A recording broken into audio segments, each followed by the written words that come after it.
Hello everyone, Jaganmohan Reddy గారి ఇలాకాలో ఇప్పుడు జగన్మోహన్ రెడ్డి గారికి ఒక షాక్ ఇచ్చారని చెప్పాలి నారా లోకేష్ గారు. అయితే 200కి పైగా మైనారిటీ కుటుంబాలు ఇప్పుడు టీడీపీలోకి రావడం జరిగింది. సో ఇదే అంశం మీద విశ్లేషణ తీసుకునే ప్రయత్నం చేద్దాం. ప్రస్తుతం మనతో స్టూడియోలో senior journalist, political analyst Durga Vadlamani గారు ఉన్నారు. వెల్కమ్ చేద్దాం. Hello madam. హలో మా. ఎస్ మేడం, ఇప్పుడు ఎలా చూడొచ్చు మేడం ఇది? అక్కడ అంటే జగన్మోహన్ రెడ్డి గారి ఇలాకాలో వైసీపీ ఖతం అయిపోయినట్టేనా? ఇప్పుడు కొత్తగా ఖతం అవడం ఏంటి? మన పులివెందుల జెడ్పీటీసీలోనే ఖతం అయింది కదా. అసలు జెడ్పీటీసీలో మీకు ఎప్పుడైతే డిపాజిట్ కూడా రాలేదో జగన్మోహన్ రెడ్డి పని ఆ రోజే అయిపోయింది. వైసీపీ జెండా రెపరెపలాడడం మానేసింది. మీకు బీటెక్ రవి ఆ రోజే చెప్పారు, నెక్స్ట్ స్థానిక ఎన్నికల్లో మేము చేసి చూపిస్తామని. ఇవాళ అందుకు నిదర్శనంగా ఇవాళ 200 కుటుంబాలు, మైనార్టీ కుటుంబాలు వేంపల్లి నుంచి తెలుగుదేశంలో చేరాయి. ఇవాళ ఏం చేస్తాడు జగన్మోహన్ రెడ్డి? మొన్న పని కట్టుకుని వెళ్ళాడా? ఎక్కడికి? పులివెందులు వెళ్ళాడు ఆయన కదా. వెళ్ళాక ఏం జరిగింది? ఈయన వెళ్ళి కలవలేదు, వాళ్ళు వచ్చి కలిశారు కొంతమంది. ఏం చేశాడు వెళ్ళి? ఆ రోజు సాయంకాలం మనం చెప్పినట్టుగానే కరెక్ట్గా 2 రాత్రులు ఒక రోజు ఉన్నట్టు లెక్క. ఇవాళ సాయంకాలం వెళ్ళాడు 4 to 7. అక్కడ కార్యకర్తల్ని రమ్మన్నాడు. ఎవరు వచ్చారో మనకు తెలియదు. వాళ్ళు కూడా మరి ఎవరు అరేంజ్ చేశారో మనకు తెలియదు. అవినాష్ రెడ్డి అరేంజ్ చేసి ఉంటాడు. ఏం మాట్లాడతాడు వెళ్ళి? 18 నెలలుగా పట్టించుకొని వాడి వాళ్ళు కొత్తగా ఏం పట్టించుకుంటాడు కదా. కాబట్టి ఇవాళ మీకు తెలుగుదేశం స్థానిక ఎన్నికల్లో జెడ్పీటీసీ కావచ్చు, ఎంపీటీసీ కావచ్చు, ఏవి తీసుకున్నా బీటెక్ రవి ఖచ్చితంగా చెప్తున్నారు, మేము గెలిచి చూపిస్తాము. అతను ఛాలెంజ్ చేస్తున్నాడు. ఇవాళ మీకు 200 మైనార్టీ కుటుంబాలంటే మాట్లాడండి.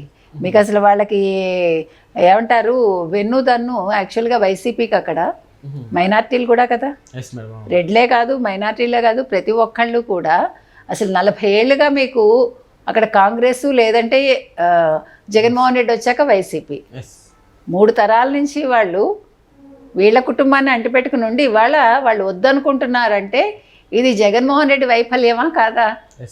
ఇవాళ లోకేష్ని మీరు అబ్జర్వ్ కనుక చేశారంటే మనం మొదటి నుంచి చెప్తున్నాం, లోకేష్ ఓడిపోయినప్పుడు చెప్పాము, గెలిచినప్పుడు చెప్పాము.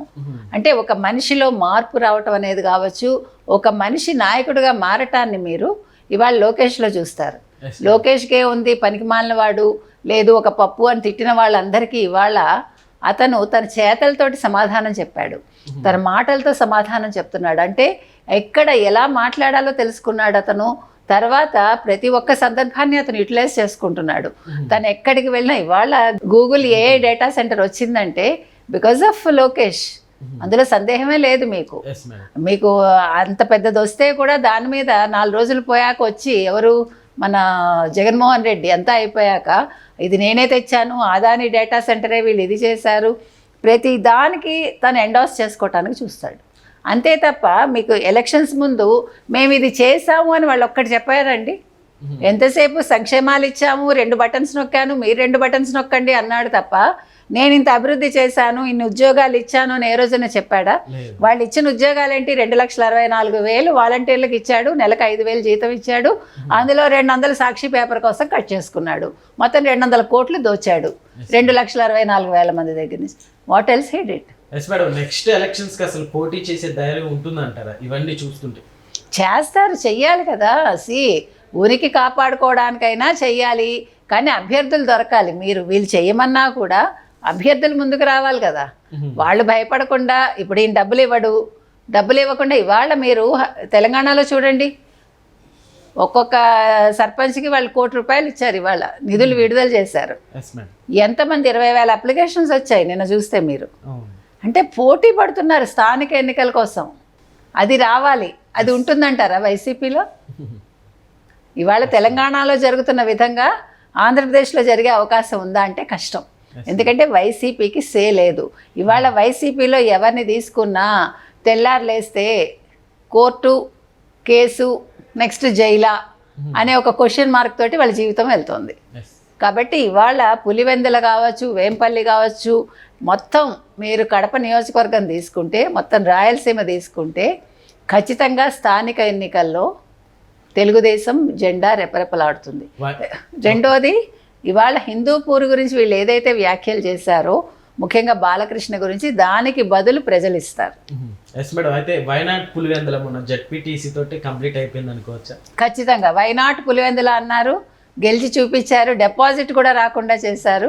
ఇంక ఇంతకంటే ఏం కావాలండి? అది కూడా ఎక్కడ? పులివెందుల్లో. పులివెందుల పులినని చెప్పుకునే జగన్మోహన్ రెడ్డి ఊర్లో సొంత నియోజకవర్గంలో వాళ్ళు ఈ పని చేశారంటే ఇంకా మీరు వైసీపీ గెలుస్తుందా నిల్చుంటుందా ఈ ప్రశ్నలు అనవసరం. ఎస్ మేడం, ఇప్పుడు ఈ 200 ఫ్యామిలీస్ అంటే ఇందులోకి చేరడాన్ని ఎలా చూడొచ్చు అంటారు మామూలుగా? అంటే వ్యతిరేకత అని అనుకోవచ్చా? ఖచ్చితంగా వైసీపీ ఇంకేం చేయదు అని వాళ్ళకి అర్థమయ్యాక ఇంకా రానున్నది తెలుగుదేశమే, కూటమే. ఎందుకంటే మొన్న ఎప్పుడైతే పవన్ కళ్యాణ్ గారి మొన్న చెప్పటమే కాదు, రాజోల్లో చెప్పటమే కాదు, ఆయన ప్రతిసారి ఎంఫసైజ్ చేస్తున్నారు ఖచ్చితంగా కూటమి కలిసి ఉంటుంది, మరో 20 ఏళ్ళు లేదంటే 15 ఏళ్ళు మీరందరూ కూడా మర్చిపోండి మిగతా పార్టీలని, చంద్రబాబు నాయుడే ముఖ్యమంత్రి అని ఆయన చెప్పడం జరుగుతోంది. ఈరోజు ఇన్ని వేల ఉద్యోగాలు వస్తున్నాయి, 13 లక్షల కోట్ల పెట్టుబడులు వచ్చాక ఇంకా ప్రజలు నమ్ముతారా? రాయలసీమకి ఇంత అభివృద్ధి చేస్తూ ఉంటే ఎవరు? చంద్రబాబు నాయుడు. ఇంకా వాళ్ళు ఏం పట్టించుకుంటారండి? వైసీపీని ఎందుకు పట్టించుకుంటారు? ఏం చేశాడని పట్టించుకుంటారు? ఇప్పుడు ఒక్కటండి, మీరు జస్ట్ ఒక్కసారి మనం చూసుకుంటే తరచి వీళ్ళందరూ కూడా ఊపిరి పీల్చుకున్నారా? ఎలక్షన్స్ ముందు ఏదైతే పట్టాదారు పాస్ పుస్తకాల మీద జగన్మోహన్ రెడ్డి ఫోటో వేశారో ప్రజలందరికీ అర్థమైంది కదా, నిలదీశారు కదా భారతీ రెడ్డిని కూడా. మేడం, అయితే ఇప్పుడు వీళ్ళంతా ఇట్లా టీడీపీ వైపు మగ్గు చూపడానికి సో క్రెడిట్ అంతా ఎవరిదనుకోవచ్చు మేడం? కూటమిలో ఒకటి లోకేష్, 2 బీటెక్ రవి. ఖచ్చితంగా. ఎందుకంటే దృష్టి పెట్టాడు ఆయన, ఎవరు? లోకేష్. అంటే చంద్రబాబు నాయుడు గారు చేయట్లేదా అంటే చంద్రబాబు నాయుడు గారు చేశారు, కానీ ఇప్పుడు యువ నాయకుడిగా మొత్తం లోకేష్దే ఆ క్రెడిట్. ఎందుకంటే లోకేష్ ఈరోజు అన్ని నియోజకవర్గాల మీద దృష్టి పెడుతున్నారు. ఎక్కడ సమస్య ఉందో సమస్యాత్మకమైన ప్రాంతాలను ఆయన ఎంపిక చేసుకుని అక్కడ ఆయన పందాన్ని ఆయన అనుసరిస్తున్నాడు.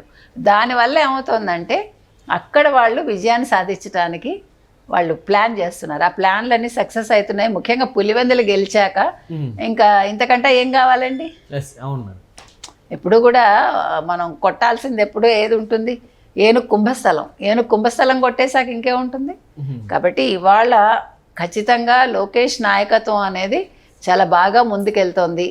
ఆయన నాయకత్వంలో వీళ్ళు మొత్తం రాయలసీమ గెలిచారంటే మాత్రం ఇంకా తిరుగులేదు కూటమికి అని మనం చెప్పచ్చు. ఇదే విధంగా ప్రతి జిల్లాలో ఉంటే నెక్స్ట్ టీడీపీ ఏ విధంగా ఉండబోతుంది మేడం? ఏ విధంగా ఉండబోతుంది అంటే మొత్తం అంతా కూడా కైవసం చేసుకుంటారండి. మొత్తం కూటమే కైవసం చేసుకుని వైసీపీని ఊడ్చిపెట్టేస్తారు. ఇప్పుడు సర్పంచులుగా, ఎంపీటీసీలుగా, జెడ్పీటీసీలుగా తెలుగుదేశం వాళ్ళు ఉంటారు, లేదు జనసేన వాళ్ళు ఉంటారు. బీటెక్ రవి చెప్పినట్టే మిగతా చోట్ల కూడా మిగతా వాళ్ళు చెప్తారు కదా, చేసి చూపిస్తారు. ప్రజలు కూడా ఇప్పుడు కూటమి వైపే మొగ్గు చూపుతారు. కాబట్టి అంటే మెజారిటీ సింహభాగం అంటాం కదా, సింహభాగం మీకు కూటమి ప్రభుత్వానికే వస్తాయి. Thank you.